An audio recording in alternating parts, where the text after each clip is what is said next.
The name of this podcast isn't at all what you think it's going to be. Cari's got a story about an apple that you are going to love to hear. Stay tuned. We're going to deep dive. I'm Cristy Code Red, and you're listening to Rebel Weight Loss and Lifestyle, where we believe food holds the power to heal or poison, and we believe our society has been misled regarding proper nutrition and weight loss. You're in the right place if you're looking for some straight up truth, because I'm here to shed light on the lies and brainwashing that has taken place over the past 5 decades. Thanks so much for listening. Welcome back to another episode of Rebel Weight Loss and Lifestyle. I'm your host, Cristy Code Red, author, entrepreneur, retired professional boxer. It's so good to have Cari back on Rebel Weight Loss and Lifestyle. Cari, I had to do the last couple of podcasts by myself. It's not nearly as fun or easy without you. Oh, thank you. I missed being on here, but you did a great job. Those were really good podcasts. Did you listen to them? Cristy! I knew you didn't, because you would have said something. Yes. You're such a jerk. I can't even lie to you. Oh, it's funny. Oh, I know. I heard they were good. They were good. Even Mom, I was like, did you listen to yesterday's podcast? She was like, no. And I was like, you only listen when it's both of us. Like, what, she's like, I'll do it. Like, come on, Mom, they're good. They're good. I tell you what, I know I've said this before, you guys, but podcasting is so hard, and we make it look easy. And, Cari, I was on a podcast here recently with a couple of other people. I was on their podcast, and they are so awkward and cringy together. And it was just like, just like, I don't know. We're not awkward or cringy. It's fun. It's fun to listen to us. It's natural. We just go together because I don't want to be like that. I watched a couple of podcasts, Cristy, or listened, and it's like, oh, that's just like, you have to make it like a real conversation, sort of. But there are just, it's if people don't know each other, it doesn't go well. Even if they know each other, it's like, I don't know. It just it was cringy for me to be the third person. And I was like, stop it, you guys. It's almost like being in front of somebody when they're kissing. And Mom and I were watching something. Oh, I think Farmer Wants a Wife. We were, when I go over to Mom's house, we just it's a really great release for me to just let everything go. And I sit on her couch and she puts on some sort of a cheesy reality show, or we'll watch something, and people were kissing. And I was like, ew. And she, or whatever, her and Brian kiss, I go, ew, stop, That's what Anne-Marie says. Anne-Marie goes, no. Every time Brandon kisses me, it's hilarious. That's funny. No, just stop. Well, wait till she gets a boyfriend, and she hopes she can have a marriage like yours. Let me tell you. Thank you. Well, Cari, I'm going to give you the floor, and I want you to start us off and tell us, when you told me this idea, I always love the idea. And then when you said it's only an apple for the name of the podcast, I was like, is this going to make sense? And so if it doesn't make sense to you guys, we're going to give you some context, and Cari's going to walk you through how this whole thing even started, this whole idea, starting with a story. So you got the floor. Tell us about this idea.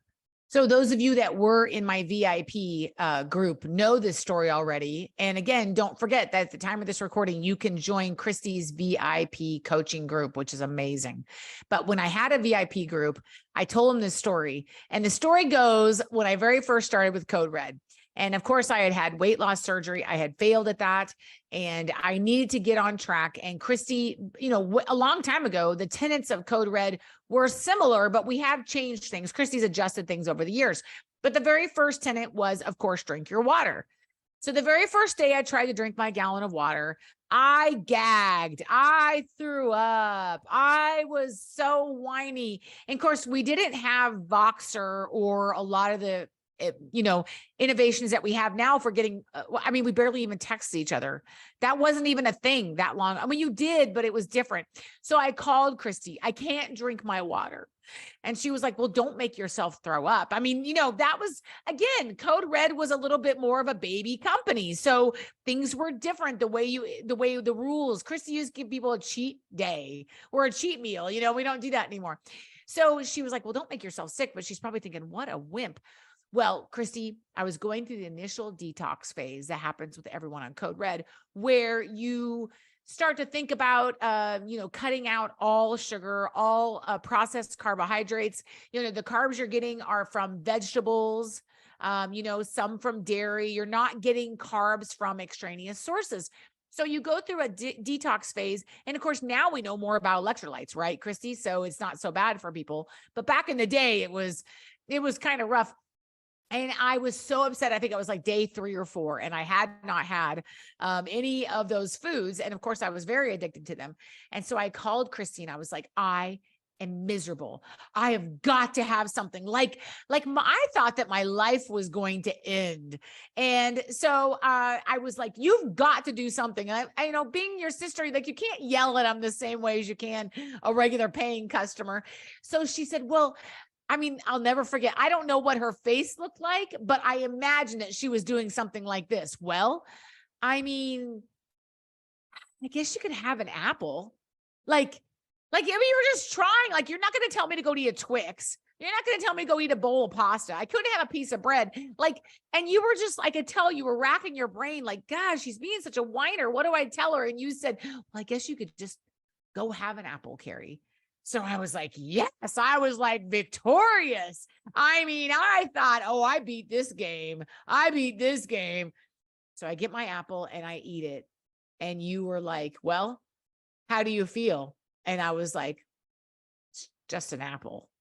And it hit me in that moment that to do the program, I have to start seeing the apples as apples. They're just apples. Now, you can insert any food you want there, but I had let food have such power and control over my life that moment I was manically desperate for some form of glucose because I had let food take such a priority in my life. And this is not about the actual apple, you guys. Don't get hung up about the fact that, wait a minute, the saying is an apple a day keeps the doctor away. Shouldn't you allow an apple, Cristy? What's so wrong with an apple? It's not, guys, don't get hung up. That's not the point of this. We're not talking about nutrients. We're not talking about fiber. We're not talking about sugar and carbs in an apple. It's part of the program is I take people off anything that might slow them down. So don't get hung up on the apple part. It was the control. It was the stronghold. It was the power that Cari was giving to that food. That's the point that we're trying to make here. And I think that I have found in my 100-pound weight loss journey, Cristy, that certain foods had such a control over me. And certain foods don't. For instance, you're never going to catch me wanting to eat fudge. I don't like fudge. I've never liked fudge. I don't like the texture. Chocolate ice cream. Ugh. If you have chocolate ice cream in my freezer, it's going to stay there. But put a bag of Swedish fish out and suddenly it takes on its own characteristics. It takes on its own set of ideas. And I think some of these things are associated with memories. Like I want to have a piece of pumpkin pie because that reminds me of my grandma who passed. Some of these are, I want to have a popsicle, maybe a orange creamsicle, because every day after school when I was growing up, mom would give us $1. And when the ice cream truck came through, we would get an orange creamsicle. So the problem is that a lot of foods are associated with memories, and we've talked about this before, but also we begin to personify foods. Do you know what personification is? Personification is when you assign human qualities to an inanimate object. So like my refrigerator's being a jerk, or that's a sassy little vacuum cleaner you got there, or boy, that thing's growling at me. Those are human characteristics we give to a non-human thing. It's called personification. And so I think that in society, and at least with me and my weight loss journey, Cristy, is that I personified food. I gave it power. I gave it characteristics. I gave it a personality. I let it have this complete control over my life.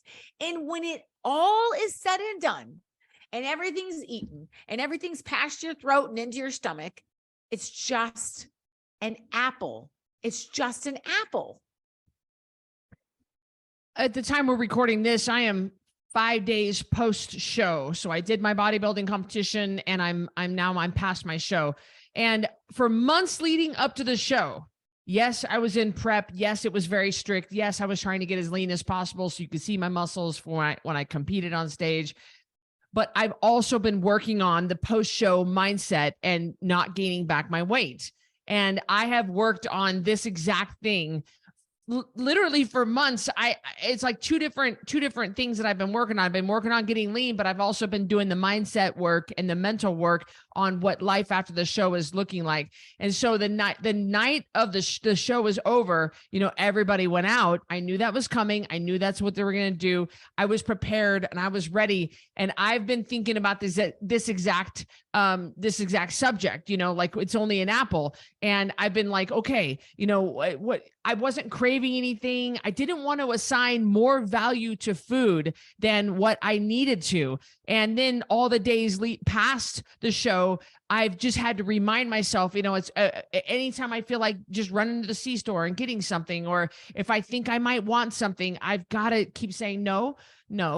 This stuff did you know good in the past. It's going to make you have diarrhea. It's going to make you be sick. It's going to make your weight go up. It's going to make you swell. It's not going to do you any good now. So don't give more power. But if I can just have, the popcorn, if I can just have cookies, if I can just have lasagna, if I can just go out from Mexican restaurant and gorge on the chips they bring you to the table, then I'll be happy.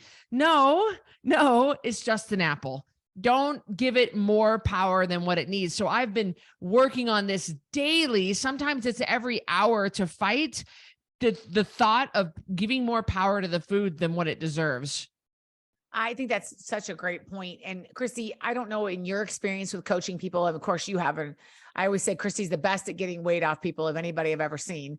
But I have noticed that people absolutely manically, just like I was for that apple, they manically pine. They pine. Guys, look up that word, pine. Cristy, what does that mean? Somebody look that up on their phone. I want to read that. Spelled the same way as a pine tree? P-I-N-E. P-I-N-E. Look that up and read that, because I think this will help. I think this is going to help. This just occurred to me. What does it mean to pine? It means to feel very sad because one wants something or someone, but they're not with them. So to pine for something, to long for something. And what's so interesting is that the people that I would coach, and myself included, it was like this apple moment, or this cheese Danish moment, or this movie popcorn moment, or whatever, this cheese pizza moment. What is it? This big bowl of Alfredo pasta moment. What is it that you're personifying? What is it you're pining for? Because I think that it's really important that we sit with those feelings about those foods and realize that pepperoni pizza is a dairy product. It's a processed meat product. It's a tomato sauce, and it's flour and water. Now, I'm not saying it doesn't taste good, but when you break it down to what it actually is, it's spices, it's salt, it's baked. It's not the thing that we put on the pedestal. I almost want to say the God, because people worship at the feet of food. They truly do. And when you break it down, food is just an apple. It's just water, it's cellulose, it's glucose, it's a skin, it's the pulp. It's no more complicated than those macronutrients, but we assign so much value and deity almost to food. And I don't know how we got to this place. Our ancestors weren't like this, Cristy. They ate to live. They didn't live to eat. Ooh, that would make it a good podcast right there. Eating to live, not living to eat. And that's what our people do. And I think a lot of times it's they let the thoughts just start building up bigger, bigger, bigger, bigger, bigger, bigger, bigger. And the thoughts just take over and they can't stop thinking about it. And they can't, they continue to, it just gets out of control in their mind. It's just snowball thing where it's just, it gets huge. It starts out as, wouldn't it, I'm just going to give you an example. Wouldn't it be great to have a bowl of pasta? And then you were like, well, I can't have pasta because I'm doing code red. Well, of course, we've talked about the science behind cravings. So your cravings start in, but then we begin to assign, like I said, traits to this pasta. Well, this pasta is going to make me feel better. So now it's become, you're giving human qualities to it, like a hug, like an interaction with a friend. And then we say, well, I would sleep better if my tummy was full. So now we're starting to make excuses. And this can all happen in an instant, by the way. Well, this diet is stupid. Nobody can do this all the time. And then we're trying to justify and we're trying to personify and we're assigning these qualities. And then this bowl of pasta becomes a thing. It becomes a thing. A savior. It becomes your savior. It becomes everything you need. And that's why you pine for it, because it gets stuck in your head as this thing. And I'm just telling you, I've seen Cristy say it to people when they were done eating whatever they thought they had to have. Well, I'll never forget, Cristy said to one person, do you feel any better now that you cheated? And Cristy, overwhelmingly, what is the answer that people tell us? No, they've never said yes. They always say no. That's exactly right. They never say, oh, I'm just telling you, I had that Alfredo. It was everything I dreamed and more. And I'm so glad I did it. I have rarely met a person in the years I've been doing this that has said, they said that wasn't worth it. My stomach hurt. I had a headache. It was way too much food. And it's because sometimes anger and frustration is because of unmet expectations. So we have expectations of that food to be something more than it actually is. It's just nutrients. It's just food. It's just an apple. But we want it to solve our problems, to help our marriage, to help us pay our bills. I mean, and you guys think I'm joking, but if you are not careful, that's what food becomes to you. It becomes the problem solver. It becomes a way maker, like the song about Jesus, way maker, miracle worker, light in the darkness. People start thinking bowl of pasta, way maker, miracle worker, light in the darkness. They make it into this thing. And that is, I believe, one of the reasons that we struggle with morbid obesity in our society today. I know that when my marriage to Miles was getting bad and just getting worse, it was great for the first 5 years and it started to go down for the last 5 years and the second half of the 10 years. And he would say to me, you don't ever eat dinner. I haven't eaten dinner in years. I just don't sleep well on a full stomach. And he would say, would you go out to dinner with me? And I would be like, can we go out to breakfast or lunch instead? And of course, Miles is the most stubborn man I've ever met. And part of the reason why we're not together, he's a grumpy, stubborn man. And he would say, and I would say, please, can we compromise? He would say, no, blah, blah, blah, blah, blah. So I would give in to his request just to satisfy him, just to keep things good between us. And it has nothing to do with dinner. My point is that we give in to just try to pacify the situation where the bigger problem is much deeper. And we give in to these foods thinking, well, it's just going to give into those cravings and give into those thoughts and it'll just pacify. Well, that's all it does is pacify. The underlying root problem is still there. Yeah, I love that. That's an excellent example. I would love to encourage everyone that's listening that struggles with this. And again, dudes aren't going to struggle with this in general, like women do. And I am making generalizations about that, but I feel like if you could just spend some time thinking and even writing down what the foods are that are hanging you up. What are they? And they can't be, this is not apply to go to a party and seeing little mini wieners wrapped in dough and being like, I have to have one. I mean, I'm talking about the foods that continually hang you up, the hang you up foods, a bag of chips. I don't know what it is for you. handfuls of whatever it is for you, little yogurts. Maybe you like to suck your kids' go-gurts, the big, I don't know. But that food that hangs you up. And I would love for you to spend some time really sitting with your thoughts on that. Why have I maybe write it down. Why have I let this food become so powerful in my life? What qualities have I assigned to this food? What excuses do I make surrounding this food? Maybe for you, it's bread. Maybe for you, it's bagels. I don't know. Everyone has a few things that really hang them up. If they're in their house, they're going to eat them. So spend some time thinking about, really sit with the uncomfortable feelings about those foods. Like, what have I done? How have I put this food on a pedestal? And then break it down. What is this food actually? And then decide, once you know, you can't unknow it, Cristy. It's like the red pill and the blue pill in the Matrix. Once you know, you're responsible for that information. And once you take the food off the pedestal and you depersonify, I don't know if that's a word, I think so, depersonify the food, you take away the emotional assignments, you take away all of that, and it just break it down.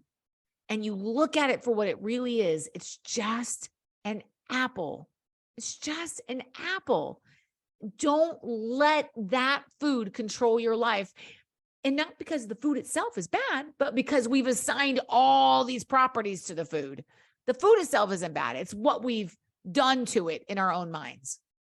I think the best example of all time in the entire history of mankind is in the Bible in Genesis, when the serpent lied to Eve and told her if she ate the apple, she would become as powerful as God. And boy, talk about personifying an apple. It was just an apple. It was the forbidden fruit. God told Adam and Eve, don't eat from this tree. And Satan told Eve that this apple contains things in it. This is going to make you the most powerful thing in the universe if you just eat it. And boy, but that's how some people think about food. They think this is going to solve all the problems, that this is going to be it. This is the end all. I just need this. But I definitely think the Bible, once again, we like to bring in the Bible. But boy, talk about, and all throughout the Bible, people have, there's a lot of reference to food, and I don't know where I was going with that, but definitely the Genesis with the apple, and, oh, if you bite this apple, no, it's just an apple.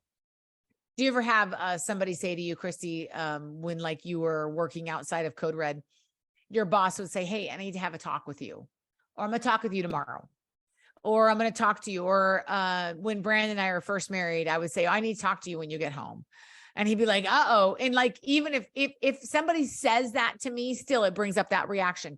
So what happens? Yeah. What happens between the time you get off work to the time you're actually going to be meeting with your boss, or the drive home? We make whatever we think it is so big in our heads. I mean, we let it become a thing, don't we? Oh my gosh, I'm going to get fired. Or they think about this, or, Brandon might have said, Cari's mad, I did something wrong. Or, if you're not careful, and we all do this, we let it become this big thing. So then when we actually sit down and have the conversation, or the boss actually talks to you, maybe it's something, hey, I want you to be on the building committee. The building committee? I thought I was getting fired today. You know what I mean? Or maybe it is something you did wrong, but it's never quite the disaster that we think it is. If my phone rings in the middle of the night, Cristy, immediately I'm like, who died? That's the very first thing I think. Who died? My phone doesn't ring because I have the ringer off. But if Brandon's phone rings, one of my kids were to call him, I would immediately think something was wrong. So it's really easy for us to jump to conclusions in our mind. And the same thing happens with food, is that we just expect it to fill all the gaps. We expect it to fill all the voids. We have a lot of expectations of food. Sorry, I spit on my mic. Have you noticed that we do that? We have so many expectations. It needs to be the comforter. It needs to be our help in time of trouble. And, if you are a spiritual person, then God needs to be that person for you. You have a hole in your body. You have a hole in your heart. And the only thing that can fill it is a spiritual walk with God. And I think we try so hard to put food in there. And the problem is, food will always let you down. It will. That first bite is great, but it will always let you down. In the end, if you make it to be this big thing. Now, am I saying apples are bad? No, I love apples. Am I saying Alfredo is bad? No, I think it's a great food. But if you're trying to take your life back, and that involves eating on a certain plan to bring your weight down to the right weight for your body height and shape and all that, then there are some things you're going to have to give up, just like anything in life. But when we put expectations on the food, we want it to be everything for us. And that's why it's so hard to say no. Cristy, if you knew there was something that was going to fill the void, make a difference, help you feel better, how could you say no to it? How could you say no?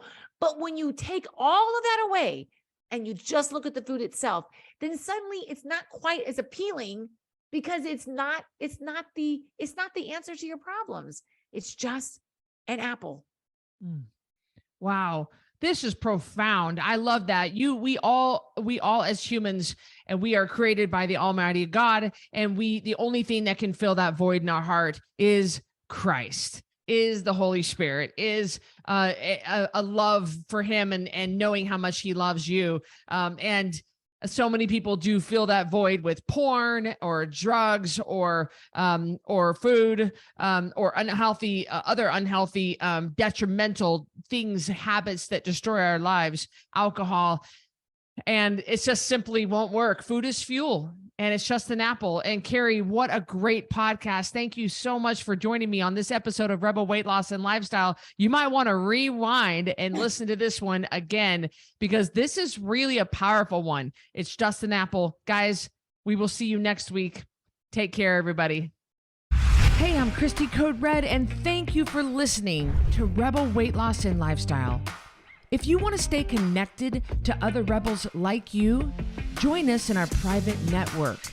Our Code Red app is a one-stop shop, free from ads, algorithms, and censorship, and a place where you can see, listen, and watch everything Code Red. You'll be encouraged, motivated, and fired up to stay on track with your healthy lifestyle. Get recipe ideas, tips, tricks, and help from coaches, mentors, and other rebels. You can also purchase products, programs, and coaching all right there in one place. And if you have any trouble navigating the app, we're right there to help you. Go to coderedlifestyle.com/APP to join for free. And I'll see you on the next episode of Rebel Weight Loss and Lifestyle.